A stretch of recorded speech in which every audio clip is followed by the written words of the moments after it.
Shalom, es un gusto saludarles nuevamente en este canal Tesoros Escondidos, excavando en busca de la verdad. Hoy vamos a estudiar algo que Ruth, en el libro que lleva su nombre, hizo y que para nosotros quizá no tiene mucho sentido, pero vamos a ver si el hebreo nos da un poquito más de luz y entendemos por qué lo hizo y cuál es el significado de esta acción. Vamos a estudiar, acompáñenme.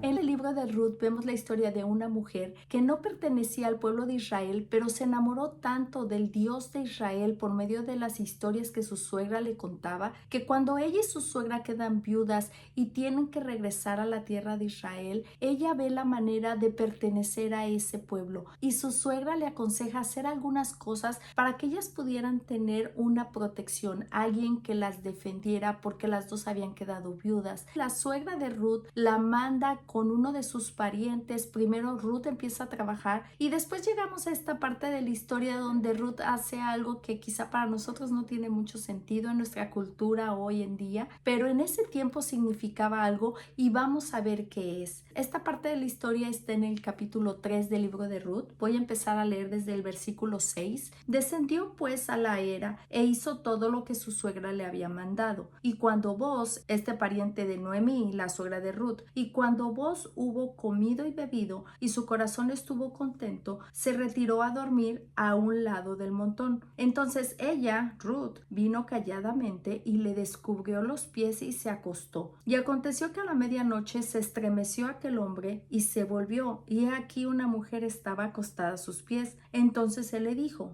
¿Quién eres? Y ella respondió: Yo soy Ruth, tu sierva. Extiende el borde de tu capa sobre tu sierva, por cuanto eres pariente cercano. Un poquito extraño para nosotros qué tenía que hacer esta mujer yéndose a acostar al lado de este pariente, poniendo el borde de su capa sobre ella. ¿Qué significaba? ¿Qué era lo que estaba queriendo decir? Y es en este versículo 9 donde me voy a centrar, porque es esta acción de cubrirse con el manto. Aquí dice capa, pero vamos a ver cómo lo manejan otras versiones. Quiere decir algo más. Obviamente Boz sabía, su suegra sabía, y Ruth estaba aprendiendo qué quería decir esta acción dentro de la cultura de Israel en ese tiempo. Entonces él le dijo: ¿Quién eres? Y ella respondió: Yo soy Ruth, tu sierva. Extiende el borde de tu capa sobre tu sierva, por cuanto eres pariente cercano. Esta palabra es la que vamos a estudiar hoy, el borde de la capa o esta esquina de la capa. La palabra en hebreo es kanaf y la versión Biblia Libre nos las tradujo como la esquina de tu manto, pero significa algo más. La versión de la Reina Valera contemporánea lo tradujo como protege a esta sierva tuya bajo tu manto. Aquí ya nos está dando un poquito más de significado. ¿Qué es lo que Ruth estaba buscando cuando fue a acostarse al lado de Boz y le pide que la tape con su manto? Esta palabra manto o esquina, como ya lo dije, es la palabra kanaf. Vamos a ver qué significa esta palabra, después vamos a ver qué significa la raíz y después vamos a ver una conexión que hay entre la historia de Ruth y otra historia más adelante. La palabra kanaf también quiere decir extremidad, esquina, orilla o los confines. Primera de Samuel 15:27. Y volviéndose Samuel para irse, él, está hablando del rey Saúl, se asió de la punta de su manto y este se rasgó. Está hablando de esta misma palabra kanaf cuando Saúl no quiere que Samuel se vaya y lo toma del manto y esta parte del manto se rasga. La Biblia, la palabra de Dios para todos, lo tradujo como el borde del manto y la versión Biblia Libre la tradujo como dobladillo de su túnica. La parte de abajo de un manto, de una túnica, es esta misma palabra kanaf. También vimos que quiere decir confines en referencia a la tierra. Este ejemplo lo vamos a ver en Job 37:3. Debajo de todos los cielos lo dirige y su luz hasta los fines de la tierra. Aquí lo tradujeron como fines. La Biblia Dios habla hoy lo tradujo como de un extremo al otro de la tierra y la Biblia, la palabra de Dios para todos, lo tradujo como los confines de la tierra. Es la orilla, el final, la esquina, lo que está hasta el otro extremo. Esta es la palabra kanaf. Ahora aquí es donde se empieza a poner interesante, porque esta palabra kanaf también quiere decir ala. Vamos a ver algunos ejemplos, porque no nada más es el ala de un ave, sino alas en general y también de forma metafórica. nunca. Pero estos ejemplos van a empezar a darnos más sentido de esta palabra canaf. Génesis 1:21. Y creó Dios los grandes monstruos marinos y todo ser viviente que se mueve, que las aguas produjeron según su género, y toda ave alada según sus especies, y vio Dios que era bueno. A lo mejor para nosotros en español sabemos que un ave es porque tiene alas, pero en hebreo están estas dos palabras, la ave y la palabra alas. La versión de la Biblia libre lo tradujo como cada ave que vuela. Las alas de las aves o de los insectos, cualquier animal que vuele,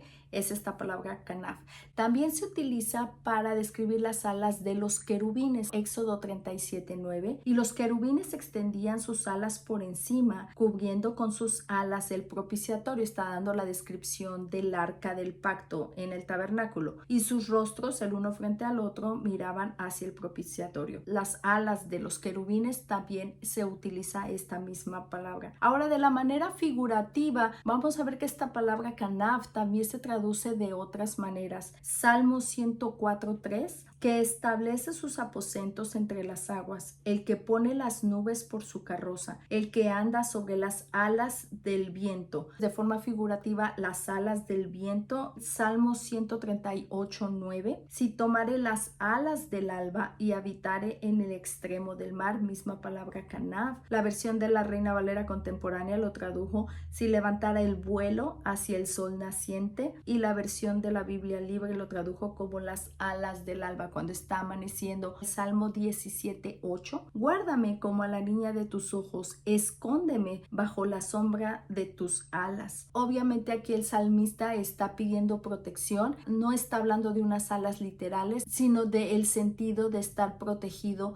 bajo las alas del Señor. Ahora ya vimos el significado de esta palabra como sustantivo, como alas o como borde de un manto, como extremidades, pero la raíz de esta palabra como verbo, la palabra canaf, quiere decir varias cosas, que es lo que Ruth estaba buscando cuando se puso debajo de la capa de Booz. La palabra canaf como verbo quiere decir poner en una esquina, esconder o remover algo. Isaías 30:20, bien que os dará el Señor pan de congoja y agua de angustia. Con todo, tus maestros nunca más te serán quitados, sino que tus ojos verán a tus maestros. Aquí la palabra la tradujeron como quitar. La Biblia de las Américas la tradujo como tu maestro no se esconderá más, y la Biblia, la palabra de Dios para todos, pero tu maestro ya no estará oculto. Si pensamos en esta palabra como algo que oculta, algo que se esconde, también podemos decir que es algo que protege y que guarda de lo exterior. Ahora esta palabra tiene un significado especial. No nada más es protección, esconder, poner en una esquina, poner en algo oculto, sino también tiene otro significado que va más allá, que tiene que ver con el compromiso o con el amor. Dios utiliza esta palabra cuando se refiere a cómo Él cuidó al pueblo de Israel mientras ellos estaban en el desierto, y lo dice de manera bella en el libro de Ezequiel 16:8, y le está diciendo el Señor a Israel: y pasé yo otra vez junto a ti y te miré, y he aquí que tu tiempo era tiempo de amores, y extendí mi manto, extendí mi canaf sobre ti, y cubrí tu desnudez, y te di juramento, y entré en pacto contigo, dice Jehová el Señor, y fuiste mía. Este versículo nos extiende el significado de esta palabra canaf aún más, porque el Señor dice: yo te extendí mi manto, pero utiliza todas estas palabras para abrirnos el panorama de qué fue lo que hizo el Señor al extender el manto sobre Israel. Cubrí tu desnudez, te di mi juramento, entré en pacto contigo, dice Jehová, y fuiste mía, haciendo esta alegoría a la relación entre un esposo y una esposa. Y como el Señor siempre ha querido estar en una relación con su pueblo y ahora con nosotros, lo dice de esta manera: yo extendí mi manto sobre ti. Entonces, extender el manto no nada más es protección, sino implica un compromiso, un juramento y un pacto. Y me encanta cómo lo dice aquí, porque dice: era tu tiempo de amor, era el tiempo en que estabas lista, donde yo quería tener una relación contigo, y yo hice exactamente esto. Regresando a la historia de Ruth, Noemí sabía perfectamente lo que quería decir cubrir a alguien con el manto. Ruth lo que estaba haciendo era no nada más pedir la protección de Booz, porque las dos eran viudas y necesitaban a alguien que respondiera por ellas, pero también estaba buscando que alguien hiciera un compromiso compromiso con ella, la cubriera con este manto, que le diera un juramento y que hiciera un pacto matrimonial con ella. Ruth fue y pidió esto de Boaz y Boaz se lo concede y le dice que sí va a ser así. Cuando la suegra de Ruth le dice lo que tenía que hacer, ella sabía perfectamente que solo había una persona con la que podía hacer esto. No era con cualquier hombre que ella podía ir y buscar esta protección, sino era específicamente esta persona para poder hacer este pacto con Ruth. Ruth estaba buscando un goel. Esta palabra quiere decir un pariente que era el que estaba calificado para tomar la responsabilidad de la vida de Ruth y de la vida de su suegra. Un rescatador, alguien que la redimiera, un goel. Y esto lo encontramos explicado perfectamente en el libro de Malaquías capítulo 3 versículo 20. Esta relación entre este rescatador y la palabra canaf. Dice Malaquías: mas a vosotros los que teméis mi nombre nacerá el sol de justicia y en sus alas, en su canaf traerá salvación. Esta idea de alguien que pusiera su canaf, su ala,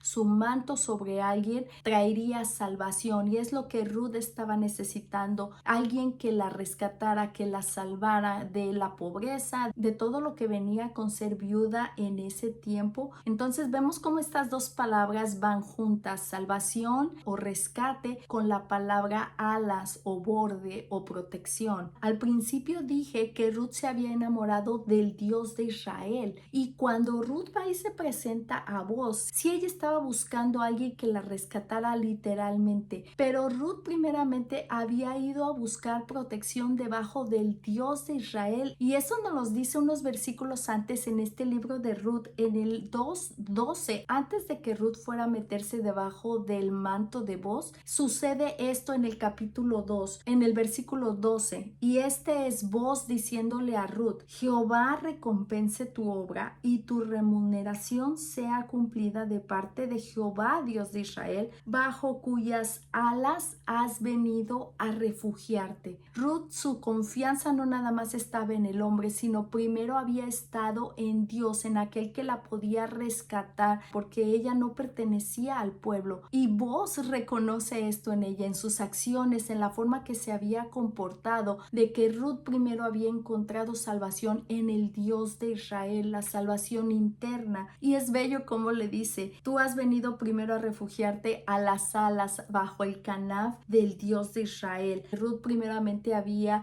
recibido la redención de parte del Dios de Israel, y después literalmente fue a hacerlo con Boaz. Y esto lo podemos hacer nosotros, venir y buscar protección debajo de las alas del Señor, refugio, pero no nada más eso, sino buscar este compromiso, este pacto con el Señor, como nos lo dice el Salmo 16, 7 y 8. Cuán preciosa, oh Dios, es tu misericordia. Por eso los hijos de los hombres se amparan bajo la sombra de tus alas, bajo la sombra de tu canaf. Cuando nosotros buscamos al Señor, no nada más estamos buscando protección, sino queremos estar en una relación de compromiso, en una relación de pacto con Él. Ahora, como dije anteriormente, esta historia tiene mucho paralelo con una historia en el Nuevo Testamento, que si la leemos muy superficialmente no pudiera tener tanta comparación, pero vamos a leer y vamos a ver realmente qué es lo que pasó con esta otra mujer en el Nuevo Testamento, y vamos a ver si encontró lo mismo que Ruth siglos antes. Lucas capítulo 8 a partir del versículo 43. Pero una mujer que padecía de flujo de sangre desde hacía 12 años y que había gastado en médicos todo cuanto tenía y por ninguno había podido ser curada, se le acercó por detrás a Jesús y tocó el borde de su manto, y al instante se detuvo el flujo de sangre. Entonces Jesús dijo: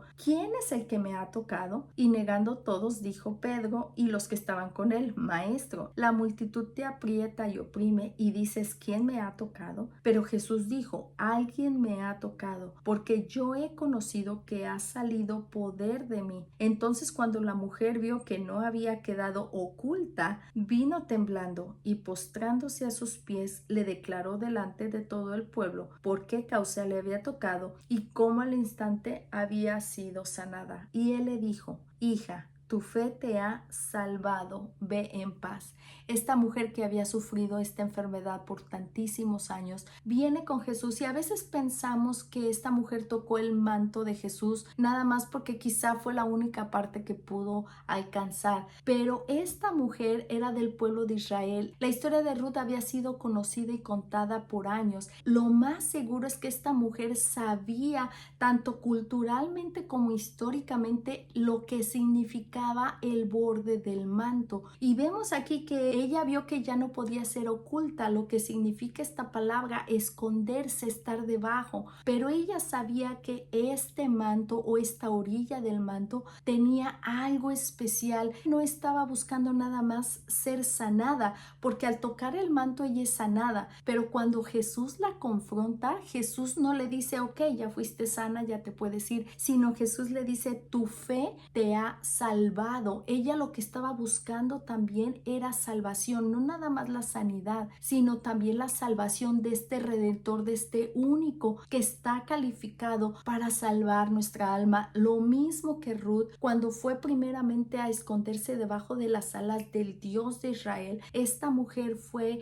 a buscar refugio debajo del manto del Dios de Israel. Es hermoso cómo podemos ver aquí esta historia y cómo nosotros ahora sabemos que cuando venimos debajo de las alas del Señor, no nada más estamos buscando protección o refugio o que nos esconde en tiempos de peligro. Lo que estamos haciendo nosotros es aceptar esta invitación que Él nos hace a tener una relación de pacto con Él, una relación personal con aquel Redentor, al único que está calificado para salvar nuestra alma. Esta es una promesa también para nosotros y que encontramos a lo largo de la palabra hasta el día de hoy. Salmo 91:4. Con sus plumas te cubrirá y debajo de sus alas estarás seguro. Si tú vienes y te pones debajo de las alas del Señor, vas a encontrar mucho más que solo protección. Él quiere hacer un pacto contigo y esta es la invitación, que vengas y te pongas debajo de sus alas. Esto es todo por el capítulo de hoy. Les voy a dejar en la descripción el enlace de este canto, Bajo la sombra de tus alas. Espero que sea de bendición, que Dios les bendiga y nos vemos para la próxima.